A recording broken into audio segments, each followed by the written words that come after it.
नमस्कार, आपण पाहताय कोकणचं नंबर 1 महाचॅनल कोकण 7 लाईव्ह. बातमीपत्रात आपलं स्वागत. सुरुवात करूया हेडलाईन्सनं.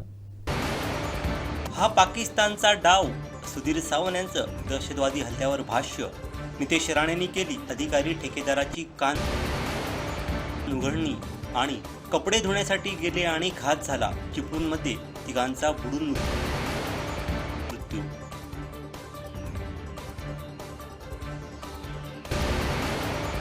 आता पाहूया सविस्तर बातम्या. कणकवली तालुका पत्रकार संघाच्या अध्यक्षपदी भगवान लोके यांची तर सचिवपदी संजय सावंत यांची बिनविरोध निवड करण्यात आली. निवडणूक निरीक्षक तथा जिल्हा पत्रकार संघाचे खजिनदार संतोष सावंत व जिल्हा पत्रकार संघाच्या कार्यकारिणीचे सदस्य महेंद्र मातोंडकर यांच्या उपस्थितीत कणकवली शासकीय विश्रामगृहात ही कार्यकारिणी निवडण्यात आली.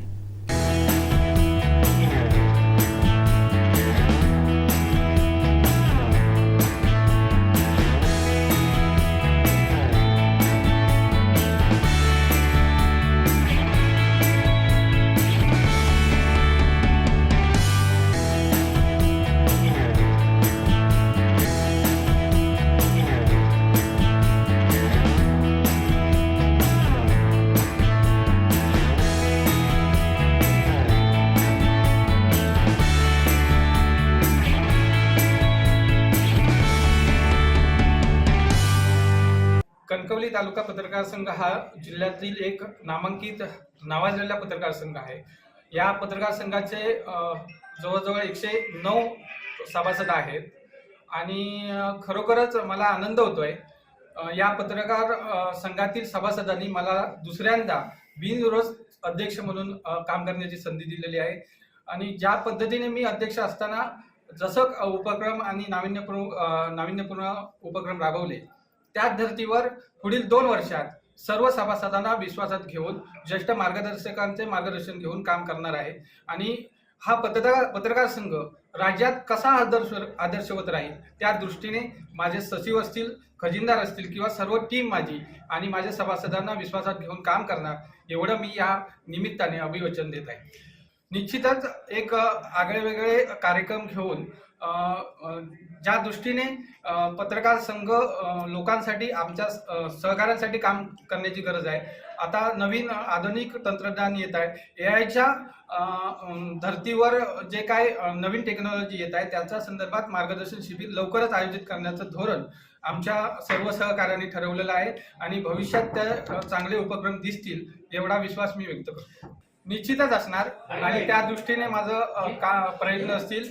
पहिली आमची सहकाऱ्यांच्या समवेत एक बैठक झाल्यानंतर या दृष्टीने आम्ही सहलींचे उपक्रम असतील किंवा पत्रकार संघाच्या सभासदांच्या हिताच्या दृष्टीने जे काय करता येईल तेवढे पूर्ण क्षमतेने 100% देऊन, 100 नव्हे तर 101% देऊन काम करण्याचा माझा प्रयत्न असेल. कारण ही संधी मला कुठलंही संकोचित वृत्ती न ठेवता बिनविरोधपणे दिलेली आहे दुसऱ्यांदा. त्यामुळे मला 100% पत्रकार संघातील सभासदांसाठी काम करावं लागेल एवढा मला खात्री आहे आणि मी ते काम करेन निश्चितच. नक्कीच. आता एवढी वर्ष तालुक्यामध्ये पत्रकारिता करत असताना प्रथमच तालुका पत्रकार संघाच्या सचिवपदी माझी निवड होते.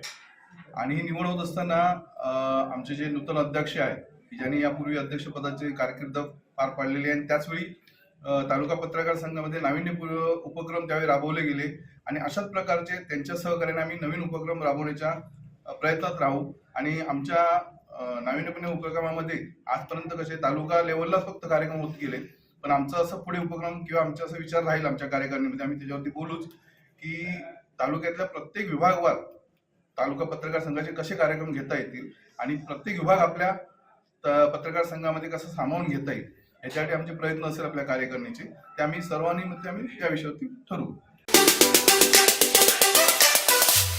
दोडामारू तालुक्यातील पाळे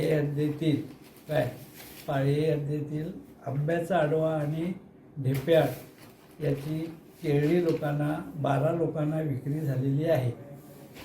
ते 12 दावे आम्ही केले होते त्यांच्यावर परंतु ते दावे आमचे डिसमिस झाले कारण सगळे लोक वर गेले. फक्त 2-3 लोक आम्ही शिल्लक आहे. तर त्या लोकांनी जमीन विकली आणि आता आत्ता आम्हाला आमच्या वाट्याची जमीन 2 माणसांची 8 एकर जमीन आम्हाला मिळाली पाहिजे किंवा आजच्या दरानं मोबदला योग्य काय असेल तो मिळाला पाहिजे असं आमचं मत आहे. पण ते आम्हाला काही देत नाहीत आहे, काय देत नाही. म्हणून आता त्या दाव्यासंदर्भात पॉवर ऑफ पॅटर्न जी त्यांनी केलेली आहे ती खोटी केलेली आहे. ज्या लोकांनी सह्या केल्या आहेत पॉवर ऑफ पॅटर्नच्या त्या मॅजिस्ट्रेट समोर येऊन स्वतः खुद्द सावंतवाडीला केलेल्या नाही. ते घरोघरी येऊन फिरून पॉवर ऑफ पॅटर्नवर सह्या घेतलेल्या आहेत. मग त्या बाबतीत आम्ही ज्या लोकांनी सह्या केलेल्या आहेत त्या 10-12 लोकांची आम्ही कंपन्यांना जिथं काम करत होते त्या लोकांना आम्ही त्या कंपन्यांना पत्र पाठवून ह्या तुमचे कर्मचारी या तारखांना तुमच्या ऑफिसमध्ये कामाला होते काय असं आम्ही रिपोर्ट मागवले. ते रिपोर्ट आम्हाला आले. ज्या दिवशी पॉवर ऑफ पॅटर्न झाले मॅजिस्ट्रेट समोर त्यावेळेस ते तिकडे आपल्या ड्युटीवर हजर होते. म्हणजे पॉवर ऑफ पॅटर्न खोटी आहे. तर आम्हाला म्हणजे योग्य न्याय काय असेल तो मिळावा आणि आमची जमीन आजच्या दरानं आजच्या पैसे आम्हाला नको तर आमची जमीन द्यावी. त्यासाठी स्टे वगैरे घेण्याचा विचार आहे त्या जमिनीवर त्या लोकांवर. आणि ज्यांनी पॉवर ऑफ पॅटर्न केले तो माणूस खोटं बोलतोय, खोटं आहे सगळं. सिंधुदुर्ग जिल्ह्यातील शासकीय रुग्णालयांसाठी 2 स्पेशालिस्ट डॉक्टरांची नियुक्ती करण्यात आली आहे. आरोग्यमंत्री प्रकाश आंबेडकर यांच्याकडे माजी मंत्री आमदार दीपक केसरकर यांनी केलेल्या पाठपुराव्याला यश आलं आहे. लवकरच उर्वरित रिक्त पदांवरती डॉक्टरांची नियुक्ती करण्यात येणार असल्याची माहिती केसरकर यांच्या सहकाऱ्यांकडून देण्यात आली आहे. यामध्ये पॅथॉलॉजिस्ट डॉक्टर प्रेरणा पांडुरंगराव गायकवाड यांची जिल्हा रुग्णालय सिंधुदुर्ग येथे, तसंच अस्थिरोग तज्ज्ञ डॉक्टर अजिंक्य रवींद्र वराडे यांची उपजिल्हा रुग्णालय सावंतवाडी येथे नियुक्ती करण्यात आल्याची माहिती दीपक केसरकर यांच्या कार्यालयाकडून देण्यात आली आहे. माजी मंत्री आमदार दीपक केसरकर यांनी यासाठी आरोग्यमंत्र्यांचं लक्ष वेधलं होतं. लवकरच उर्वरित रिक्त पदे भरण्यात येणार आहेत अशी माहिती केसरकर यांच्या सहकार्याने दिली. सावंतवाडी उपजिल्हा रुग्णालयातील रिक्त पदं मंजूर करावी यासाठी सामाजिक बांधिलकी व युवा रक्तदाता संघटनेकडून आंदोलन छेडलं होतं. तसंच तालुक्यातील नागरिकांनी देखील त्याला पाठिंबा दिला होता. आमदार दीपक केसरकर यांच्या यशस्वी पाठपुराव्यानं या लढ्याला यश आलं आहे. तसंच फिजिशियनसह उर्वरित रिक्त पदं भरती प्रक्रियेत लवकरात लवकर भरली जावीत अशी अपेक्षा सर्वसामान्य नागरिकांनी व्यक्त केली. तसंच मंत्री आंबेडकर, आमदार दीपक केसरकर यांचे आभार मानले. देवगड तालुक्यातील पोंभुर्ले पाटगाव येथील प्रसिद्ध असलेल्या श्री दत्त मंदिराचा जीर्णोद्धार कलशारोहण मूर्ती प्रतिष्ठापना कार्यक्रम पोंभुर्ले पाटगाव येथे मोठ्या उत्साहात संपन्न झाला.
पत्रकार मित्रांनो, तुम्हाला हात जोडून विनंती आहे.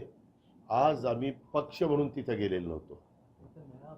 आम्ही एक छत्रपती संभाजी महाराजांचं एक चांगल्या प्रकारे तिथं स्मृतीस्थळ व्हावं ह्या उद्देशाने तिथं गेलेलो होतो. आणि त्याच्यामुळे तिथं जे लोकप्रतिनिधी येणार ना, त्याच्यामध्ये तुम्ही अशा पद्धतीने काहीतरी त्याला वेगळं स्वरूप द्यायचं बंद करा. माझी हात जोडून विनंती आहे. आज मी खरं तर पाठीमागं मुख्यमंत्री आणि उद्धव साहेबांची यांची एक मीटिंग झालेली होती.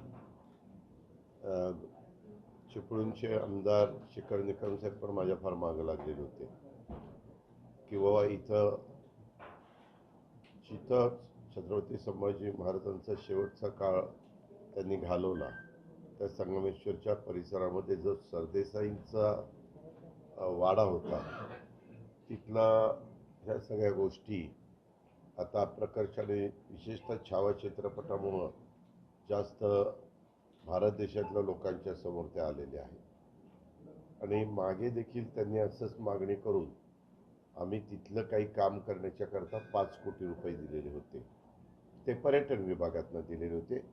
आदिती तटकरे त्यावेळेस त्या खात्याच्या राज्यमंत्री होत्या त्यावेळेसची गोष्ट. पण मध्ये जो अर्थसंकल्प सादर केला त्यामध्ये पुन्हा एकदा शेखर निकमांनी मागणी केली आणि एकंदरीतच कधी एकही लढाई न हरणारा राजा योद्धा असा जो काही छत्रपती शिवाजी महाराजांच्या नंतर स्वराज्याचं रक्षण करणारा स्वराज्य रक्षक म्हणून छत्रपती संभाजी महाराजांची ओळख निर्माण झाली. आणि त्यांची 9 वर्षाची कारकीर्द पण ती इतकी धाडसी होती, एवढी दैदिप्यमान होती, एवढी शत्रूला एक जरब बसवणारी होती. हे सगळं आपण पाहिलेलं आहे. आणि शेवटच्या काळामध्ये जी फितुरी झाली, जे काही गोष्टी चुकीच्या घडल्या, त्याच्यामुळं त्यांना तिथं औरंगजेब सैन्यानी त्यांना तिथं स्वतःच्या ताब्यामध्ये घेतलेला इतिहासामध्ये नोंद आहे. त्याच्यामुळे इतका त्यांचा तो महत्त्वाचा सगळा काळ गेलेला असल्यामुळं कालच्या अर्थसंकल्पामध्ये आम्ही जाहीर केलेलं होतं राज्य सरकारच्या तर्फे, कॅबिनेटने त्याला मान्यता दिलेली होती की अतिशय नवीन पिढीला प्रेरणा देणारं उत्तम अशा प्रकारचं स्मारक हे छत्रपती संभाजी महाराजांचं तिथं व्हावं. आणि त्यावेळेस मी जाहीर केल्यानंतर आमदार शेखर निकमांनी मागणी मला केली होती की दादा तुम्ही तिथं टीम पाठवा, तुम्ही स्वतः तिथं या पहा. तर मी ठरवलेलंच होतं आणि आजचा दिवस आम्ही निवडला. पण आज काही आर्किटेक्ट पण आम्ही बरोबर आणलेले होते. जलसंपदा विभागाचे पण अधिकारी होते, आपले PWDचे पण अधिकारी होते, स्वतः पालकमंत्री होते, आदिती तटकरे या मंत्री महोदया होत्या, शेखर निकम तर होते. असे सगळे मान्यवर, भास्करराव जाधव होते, असे बरेच जण तिथं उपस्थित होते. आजी माजी आमदार, लोकप्रतिनिधी, विविध राजकीय पक्षाचे प्रमुख, आमचे बाबाजी जाधव म्हणून अध्यक्ष आहेत ते तिथे होते.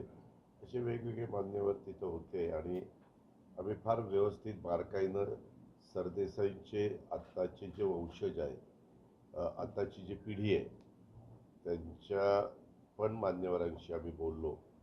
तिथलं जे मंदिर आहे, तिथं अनेक मंदिरं आहेत. काही मंदिराचे अवशेष आहेत आणि काही मंदिरं थोडीशी खराब अवस्थेत, जीर्ण अवस्थेत अशा प्रकारे आहे.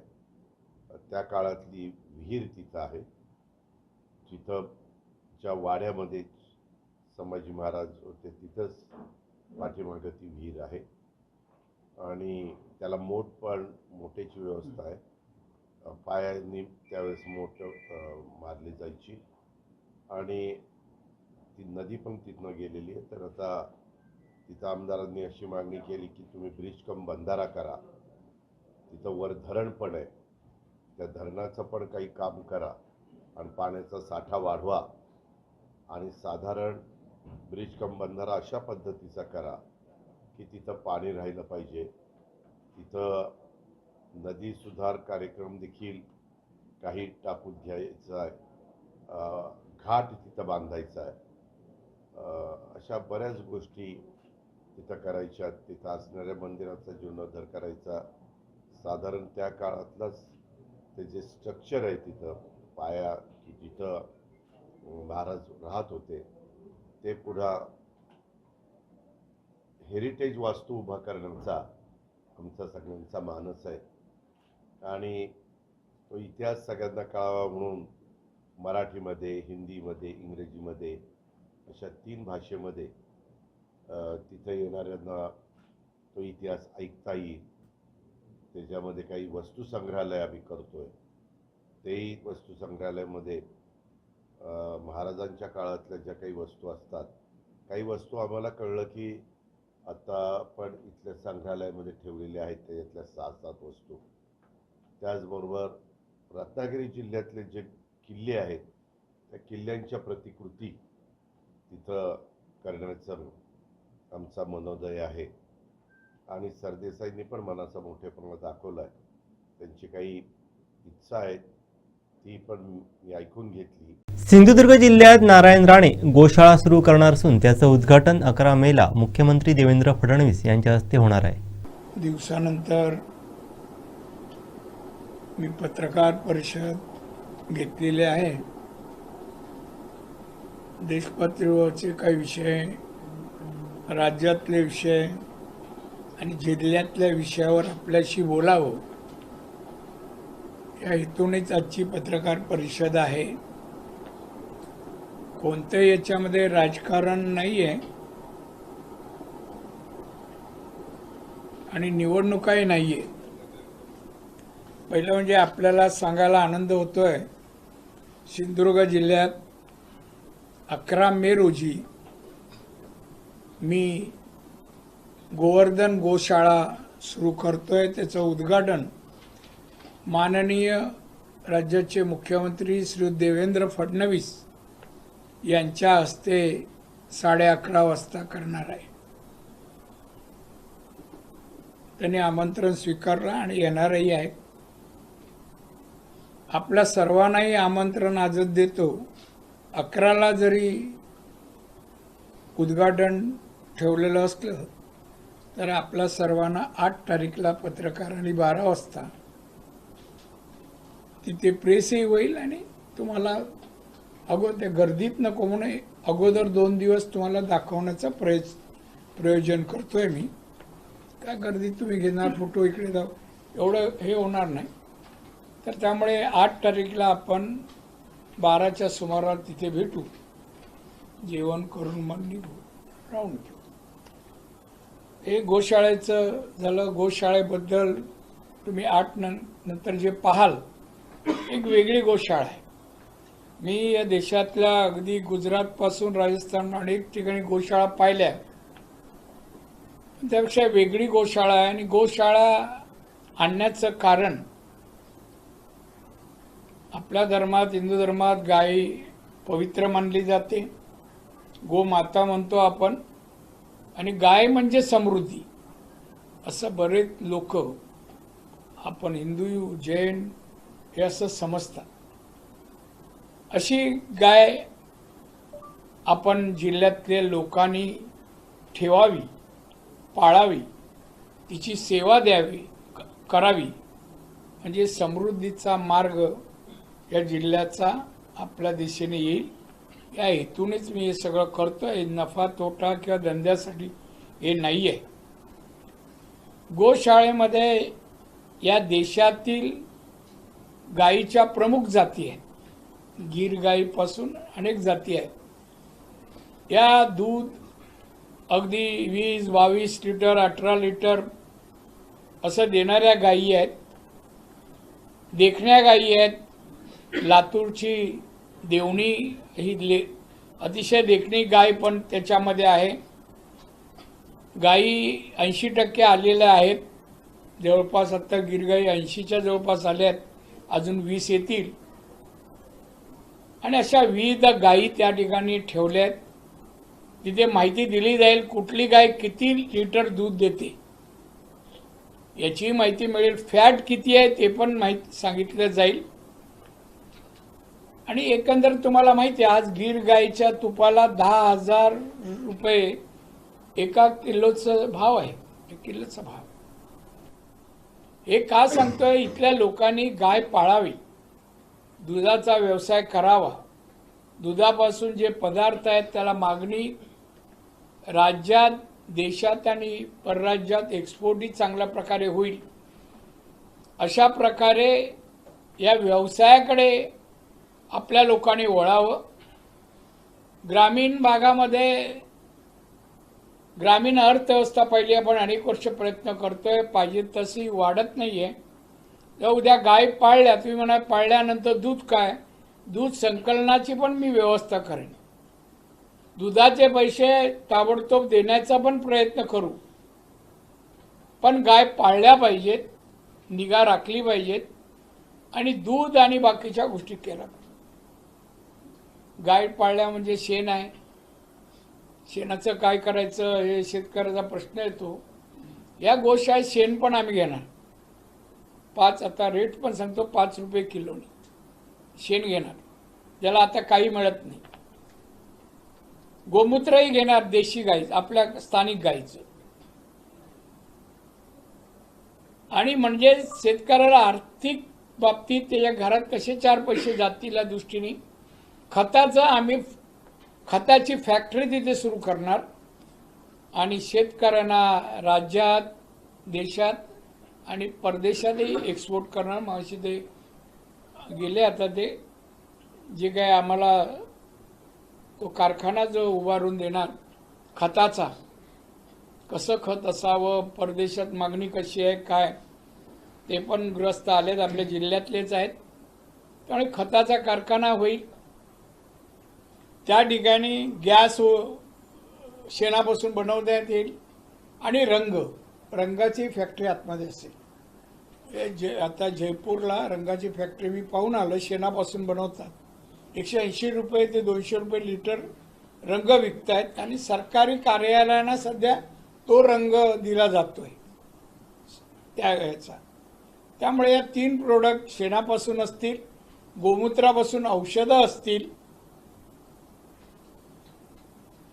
एकंदरीत गाय पाळल्यानंतर तिच्यापासून, तिच्या प्रत्येक गोष्टीपासून पैसा शेतकऱ्यांना कसा मिळेल, घरात जाईल, हे आमच्या प्रयत्न.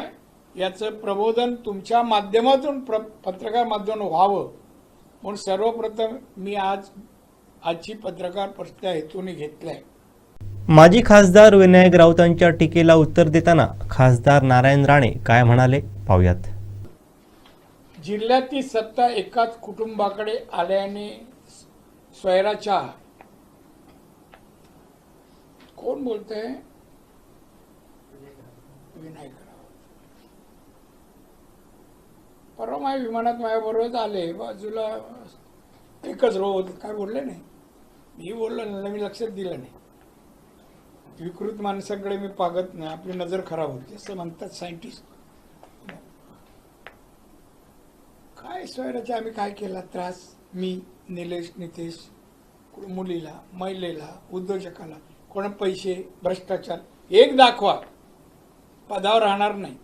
मला 35 वर्षाला कुठल्या कॉन्ट्रॅक्टर कोणाकडून पैसे, एक उदाहरण, कुठली बदली, कोणाला प्रमोशन, 1 रुपया घेतला कोणी सांगा मला. मी राज्यात मी राजकारणात 59वं वर्ष माझं आहे. मी पदावर अशा लोकप्रतिनिधी म्हणून मी 40 वर्ष आहे, नगरसेवकाची धरलं तर.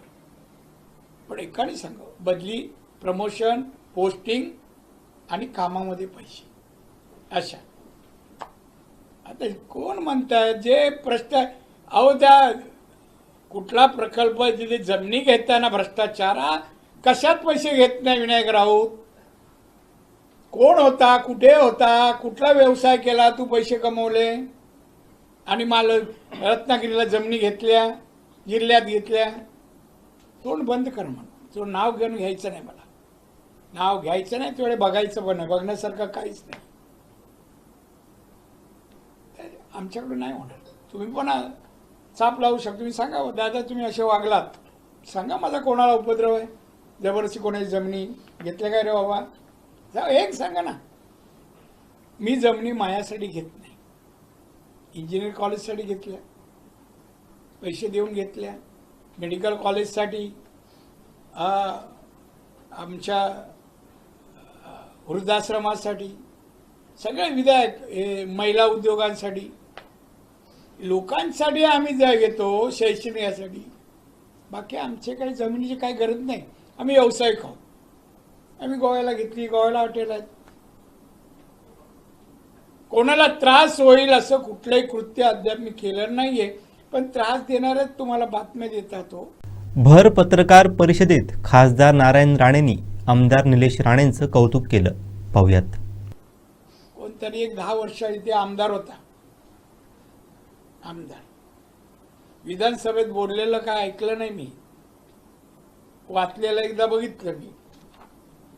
निलेशने पहिल्याच अधिवेशनात जे विचार दिले, बोलला, सगळ्या पत्रकारांनी मुंबईच्या आणि अनेक राजकीय लोकांनी मला फोन आले, विरोधी लोकांनी. हो दादा आम्ही पाहिलंच नव्हतं निलेशला एवढं बोलताना. चांगली शैली आहे, चांगली भाषा शैली आहे, चांगले विषय मांडले. विरोधक सभागृहातले पण मला फोन आले, तू केलंस का रे 10 वर्षात जनहिताचं काम, हे आमच्या जिल्ह्यात काय केलं का? राज ठाकरे उद्धव ठाकरे एकत्र येण्याच्या चर्चेवर खासदार नारायण राणेंनी भाष्य केलंय. पाहुयात. कोण एकत्र, कोणाला आवाहन केलं आणि देणारी कोण, कोणाचं आहे ते दुकान, त्यांचीच माणसं. बरं तुम्ही मला सांगा, मी त्याच्यावर अजून भाष्य केलं. मला बरेच पत्रकार येऊन गेले घरी माझ्या, मला भाष्य करायचं. अरे 2 भाऊ एकत्र आम्हाला नको आहे का? या आता ते राजकारणात जे सक्रिय आहेत आणि आता राजकारणात संपलेल्या व्यक्तींनी एकत्र येऊन काय होणार? काय आता त्यांच्याकडे 20 झाले व आमदार, पुढच्या वेळा 5 नसणार, 5 नसतील. आता दुसऱ्यांकडे काहीच नाहीये. ते आमचे मित्र आहेत, त्यांच्यावर बोलू शकत नाही. त्यांचे 20 व्हावे आणि यांचे 5, 25, बस इनफ आहे. कोकणातून तीव्र विरोध असलेल्या शक्तीपीठ महामार्गाबद्दल बोलताना खासदार नारायण राणे म्हणाले, लोकांचे संसार उद्ध्वस्त करून कोकणातून नवा महामार्ग होऊ देणार नसल्याचं विधान खासदार नारायण राणेंनी केलं. पाहुयात. महामार्गाच्या संदर्भामध्ये खूप अनेक वाद प्रवाद होत आहेत. एक तर आपल्या जिल्ह्यामध्ये ऑलरेडी बॉम्बे गोवा रस्ता झालेला आहे, सागरी महामार्ग आहे, ग्रीनफील्ड महामार्ग सुद्धा होऊ घातलेला आहे आणि त्यामध्ये मग पुन्हा शक्तीपीठ महामार्गाचे जे काही प्रयोजन. मी आताच मला तो विषय कळला, बाहेर बरीच लोक आली ज्यांची जमीन जाते ती. मी तुम्हाला सांगेन पुढच्या वेळेला, म्हणजे आता 2 दिवसांनीच येतो 1 तारीखला, तर मी त्यावेळेला कलेक्टरला बसून आमच्या लोकांच्या जमिनी जात असेल तर आम्हाला रस्त्याचा फायदा आहे का याचा विचार करूनच परवानगी देऊ. मी सांगितलं नाही आम्हाला गरज नाही, तुम्ही उद्ध्वस्त करा, ॲडजस्टमेंट करत असाल जाईल, ठीक आहे, एखादा रस्ता व्हावा चांगली गोष्ट आहे, पण ना लोकांचे संसार उद्ध्वस्त करून नाही. अजून रेल्वेचे पैसे मिळाले नाहीत. रस्ता हे म्हणजे संसार उद्ध्वस्त नाही, ज्या मार्गावरून ते येणार आहे तो सगळा आपला जो आहे तो टायगर कॉरिडॉर आहे किंवा जैवविविधतेने नटलेला असा भाग आहे, तो जर नष्ट होणार असेल तर मी तुम्हाला सांगतो, मी जाणून घेईन रूट, अधिकाऱ्यांची बैठक कलेक्टरकडे घेणार आणि मला जर ते असं तुम्ही म्हणता दिसलं तर मी सांगेन आम्हाला नको, मी वर पातळीवर बोलेन वरती. शेवटी ठळक घडामोडी पुन्हा एकदा. हा पाकिस्तानचा डाव, सुधीर सावंत यांचं दहशतवादी हल्ल्यावर भाष्य, नितेश राणेंनी केली अधिकारी ठेकेदाराची कान उघडणी आणि कपडे धुण्यासाठी गेले आणि घात झाला, चिपळूणमध्ये तिघांचा बुडून मृत्यू.